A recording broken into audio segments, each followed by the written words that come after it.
What's up, guys? I'm Dom. This is Let's Make It 40K. I hope you enjoyed Two Broken Hearts, and for the second feature of today's episode, we have a very special guest with us today to help us tackle the subject of which unit is more effective on the battlefield, Primaris Aggressors or Firstborn Terminators, specifically in the hands of Imperial Fists. And who better to help us tackle the subject than the most eloquent independent voice in the complex myriad of Warhammer 40,000 rules, the master of the system himself, Auspex Tactics. Auspex was kind enough to give us a shot at updating his introduction animation and was cool enough to give us a huge shout out on his channel after we managed to successfully meet his standards. Now here he is helping us out even further by getting to the bottom of this Firstborn versus Primaris showdown. Before we get to the meat and potatoes of the subject, I'll briefly cover the scenario that inspired this project. I believe it was my 5th or 6th 40k battle, and I had composed a list of mostly Terminators, Snipers, and Aggressors to be pitched against a Space Wolf Primaris army in Reaver armor.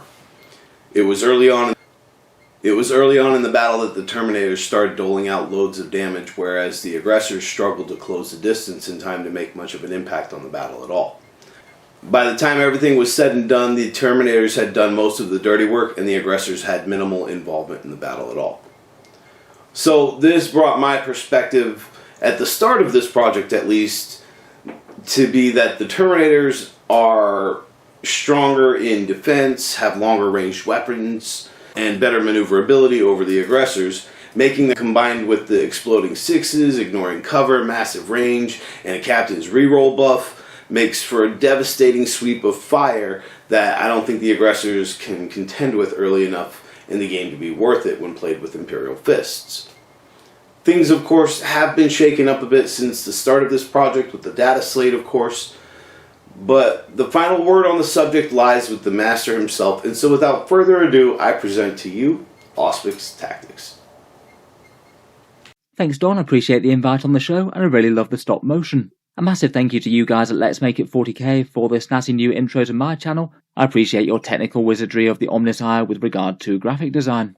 So Don approached me to ask for this video as to whether or not I thought the Aggressors or the Terminators would be better for the Imperial Fists. Really quite a nice focused question, and perhaps one that's at least fairly easy to math hammer. Things have had a bit of a shake-up with the recent balanced data slate and the new points and things, but I thought for this video we could compare the standard Power Fist and Stormbolter Terminators versus Primaris Aggressors, shake out a few numbers, and see who comes out on top. First up, when comparing the two, you'd have to choose whether you're arming the Aggressors with the Bolters or the Flamers. Kind of has to be Bolters for the lore with Imperial Fists, but now more than ever they really do feel like the superior choice, now they both cost the same for 30 points. Without the Imperial Fist buff, the Flamers actually get you a few more hits, but if you get the exploding sixes on the Bolters, then the Boltstorm and Fragstorm comes out a little ahead. Does seem like the better choice, particularly when combined with the extra 6-inch range. That means that we can compare things to the Terminators. The Aggressors with the Boltstorm and the Fragstorm are 30 points each, so per 100 points you'd expect around about a massive 25 hits on the enemy. Really not bad going, and that'll clear out hordes no trouble. The Terminator Stormbolters just really don't compete with this, an average of 3.3 hits after the exploding sixes for the Fists, though with the free war gear and things you do get a free Typhoon missile launcher on the Terminators to confuse things a little bit, one of those per every 165 points on the unit. If you're weighing up shooting damage, you've got the choice between basically an extra 15 bolter hits or an extra just less than 1 Typhoon missile launcher hit. That's all per 100 points. Overall, I'd probably take the extra bolter hits over that. Does depend on what you're firing at though. For melee damage, I feel like this one is a big win for the Aggressors though. Per 100 points worth of models, the Aggressors get around 14 attacks with their Power Fists, the Terminators get around 10 attacks with their Chain Fists. There's a bit of a side grade on the standard Terminator squad, because the regular Terminators will get the slightly better Chain Fist, but the Sergeant usually has to take the Power Sword unless you choose the Relic Terminators. Overall though, even with Chain Fist advantages, I feel like the Aggressors still win this pretty handily. They're really quite savage in combat for the cost, now they're just 30 points. As for toughness, when Armour of Contempt was a thing and the previous points costs had the Terminators winning this pretty handily, but now it's gone and the Aggressors got a bigger relative points cut, it does seem to be a bit more balanced. The Terminators will take AP0 hits like lasguns a bit better, and interestingly they win out against mid-strength, mid-damage things like the Avenger Gatling Cannon, but in particular for things where the toughness 4 to toughness 5 differential comes into effect, the Aggressors are significantly more durable against things like bolt rifles, Gauss Reapers, melter guns or overcharged plasma. Overall I feel like the differences aren't enormous though, I'd say it's fairly even between the two in terms of toughness. Of course, that isn't the end of it. There's plenty of advantages to either unit.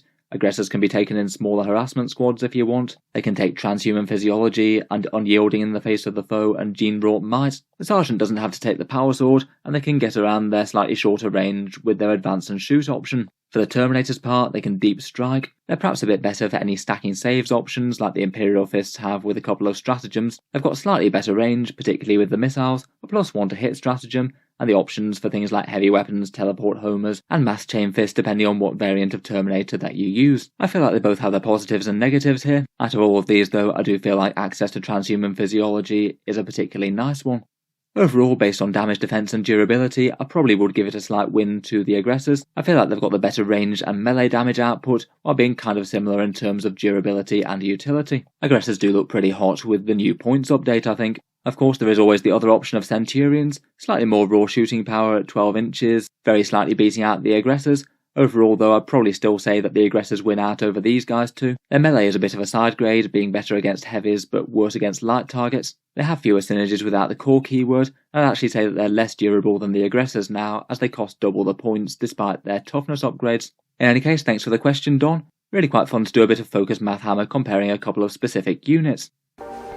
Well, there you have it. It turns out that the Aggressors are indeed the more valuable meal ticket when it comes to heavy infantry. But that most certainly doesn't discount the value of a Terminator squad.